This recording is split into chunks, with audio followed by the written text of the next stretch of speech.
Hi, welcome to another CSRM podcast. I am not Dr. Linville. I am Andrew Fouts. I am the Director of Digital Resource Development here at CSRM. I'm actually at the Cleveland Public Library using their recording studio because I'm going to be hosting a series of podcasts on technology and ministry. How do we use podcasts? How do we use social media? How do we market ourselves as a ministry? But we're going to start this series by actually talking about podcasting themselves.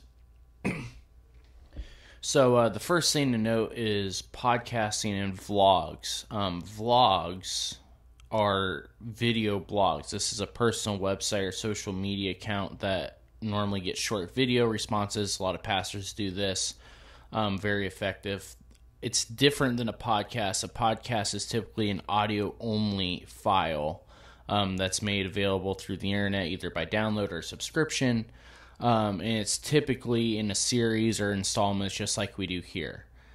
But if you have been watching for a while, you know that we don't do either one of these things. We kind of have combined the two, and it's actually becoming a lot more common that these are merging together.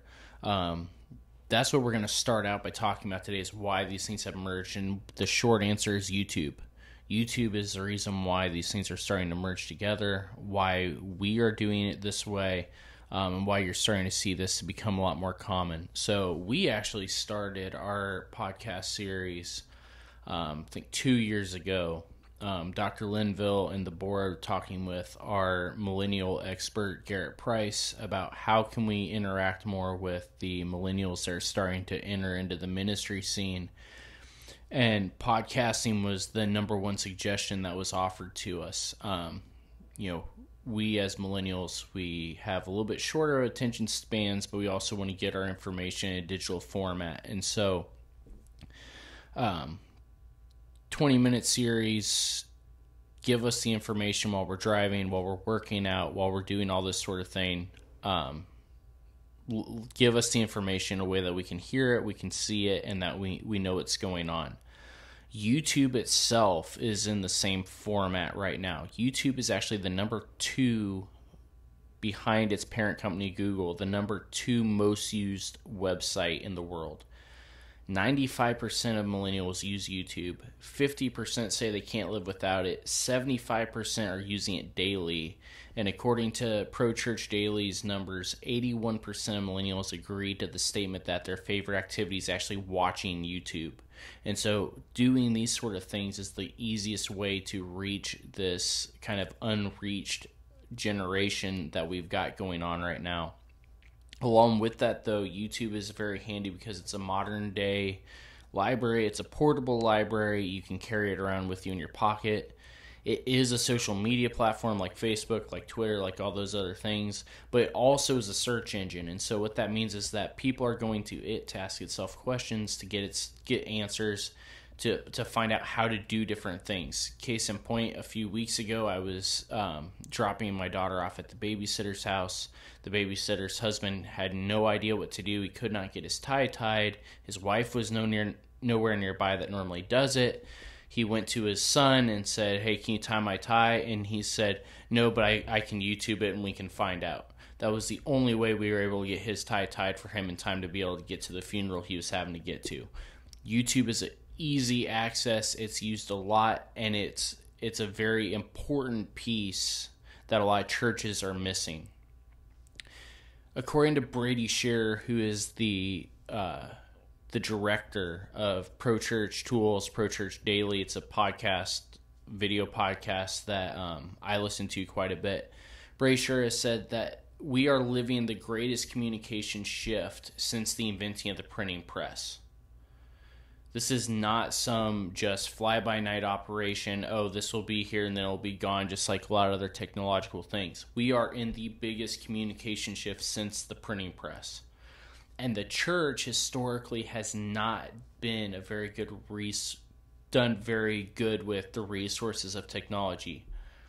Matthew 5, we see Jesus using the technology of the day. Jesus is at the Mount of Olives. He's preaching the Beatitudes. He's preaching this great multitude. Why is he using the Mount of Olives? Because that is the microphone and stage of the day. You've got this great sea that carries the sound. You've got the mountains that kind of soundproof you in, but it also carries it out through the valleys. It's a very easy accessed. It's popular. Everybody can go there. It is the technological thing to do.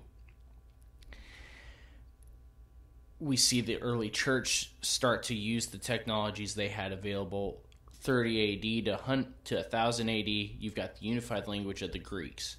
Everybody is speaking Greek, and so that is what the Gospels are being written in. That's how Paul is writing to the people. We're using this common language, common tongue to spread the gospel. Same thing, they're taking advantage of the massive network of roads, the transportation available. Paul even is using his citizenship rights. All these sort of things, they're using it. But then we don't see anything happen technologically from anybody, but especially from within the church, for another 400 years until the printing press is invented. And when that printing press is invented, evangelism and the gospel explodes, because now you've got movable type, you can make multiple copies, you can spread it throughout the world.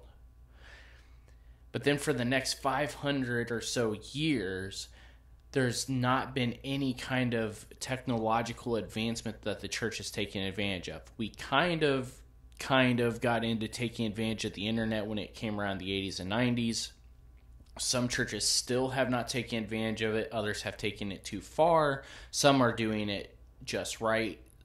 The internet's kind of an iffy statement as far as if we've used it appropriately. But today, the thing that everybody should be using is this kind of format: the podcast, the videos, YouTube, going that route on the internet. But the question is, why don't we use it? And that's what we want to kind of focus on for the rest of our time today. I believe there are 4 lies that Satan has kind of infiltrated into the church as far as why we do not take advantage of these kind of things. The first lie is that no one wants more Jesus thrown at them on the internet, and so we're not going to get the viewership. Now, there's 2 problems I see here. The first one is that, one, it's a complete lie, because some of the most successful Christian YouTube channels right now are the ones that are doing open dialogue with atheists online. Capturing Christianity, Apologia Studios are 2 of the big ones. Ben Shapiro, even though he's Jewish, same sort of concept. Ravi Zacharias is another big one. They're doing these kind of dialogues online. Nobody cares that's an opposing viewpoint. In fact, they're welcoming it because it gives them a chance to actually hash this stuff out. Even us here at CSRM with this podcast have an atheist group that subscribe to our podcast through SoundCloud. The internet was made for communication and discussion, and so why we are not using it to communicate the greatest message there is still just a mystery, and it's something that we need to correct. But the second problem with this is that if people are rejecting a ministry or a format or any of this stuff because of Jesus being a problem, and you're going to abandon that ministry because people are saying there's too much Jesus involved with this, then you've got to carefully consider why you're even doing this. Because a church that is afraid of putting too much Jesus in their programs is not going to be effective when it comes to evangelism, when it comes to disciple making. So we've got to be careful with those things. Both of those things make this a complete lie. But on top of that, it also shows us a deeper heart issue at the root of the ministries. The second lie that we see is that internet preachers are all cracked, and so we don't want to get that kind of reputation. Again, complete lie. First of all, it's a generalization and it's not true. Internet is full of cracked preachers, yes. It's also full of self-proclaimed prophets that are spreading a false and destructive gospel.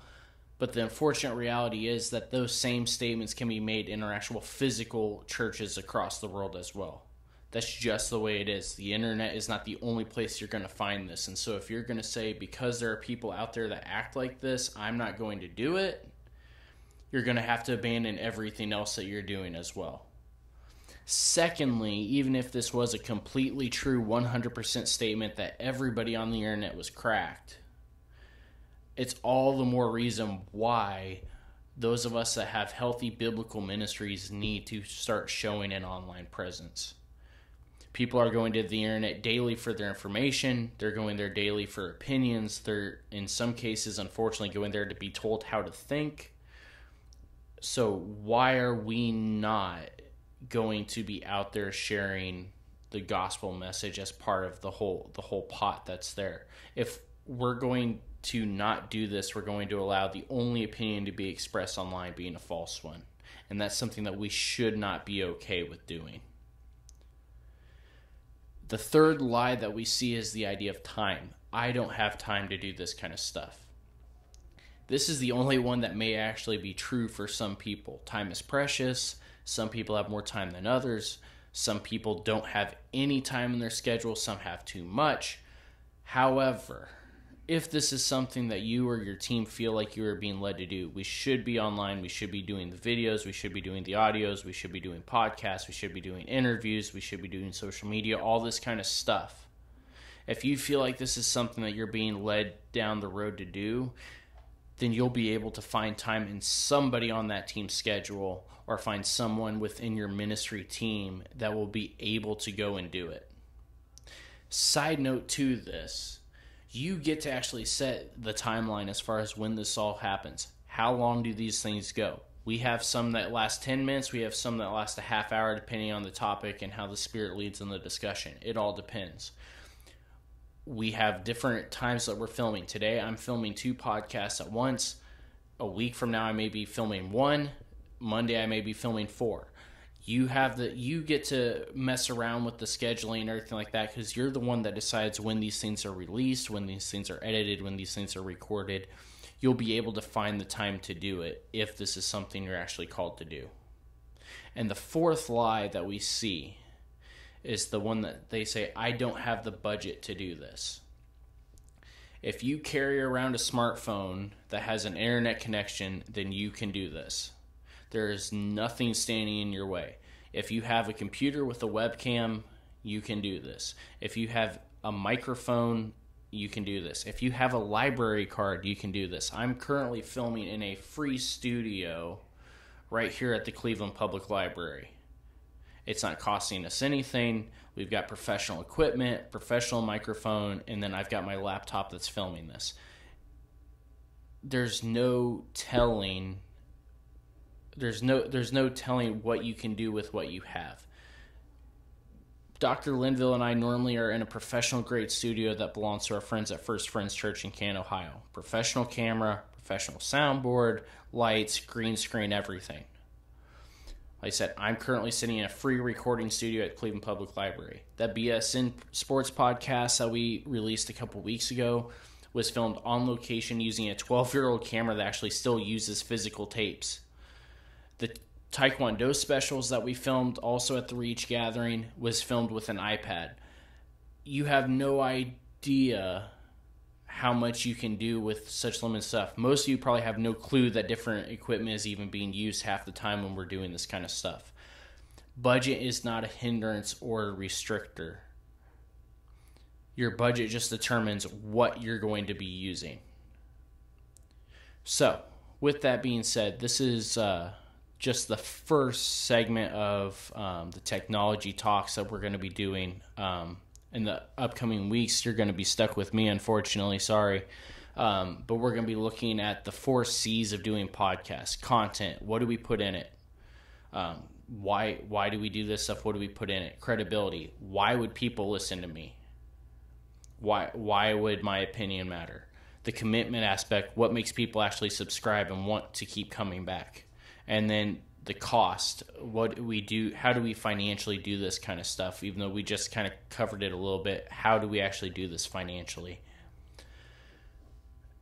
We're also going to talk about the process itself in the coming weeks. We're going to talk about different equipment, recording, software stuff, all that fun stuff. Well, I think it's fun. Other people think it's boring. I think it's fun. We're also going to take a look into the social media aspect of ministry. How do we actually do this kind of stuff? Do we need a Tumblr? Do we need a Facebook? Do we need a Twitter? All those kind of things. We're going to talk about that. And then we're even going to just talk about the general marketing of our ministries and how to effectively communicate who we are. The church is not a business, and so it shouldn't be marketed that way. And so that's what we want to talk a little bit about that as well. Also, those of you that are subscribers, keep an eye out. We will have some exclusive video coming up from this year's Reach Gathering. It's going to go up on our YouTube channel here in the coming month or two.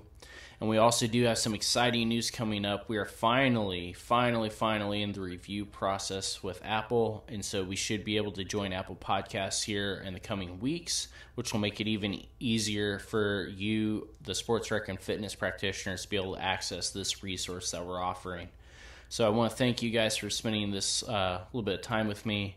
I'll be back in the booth the next couple weeks, and we hope to see you again on CSRM Podcasts.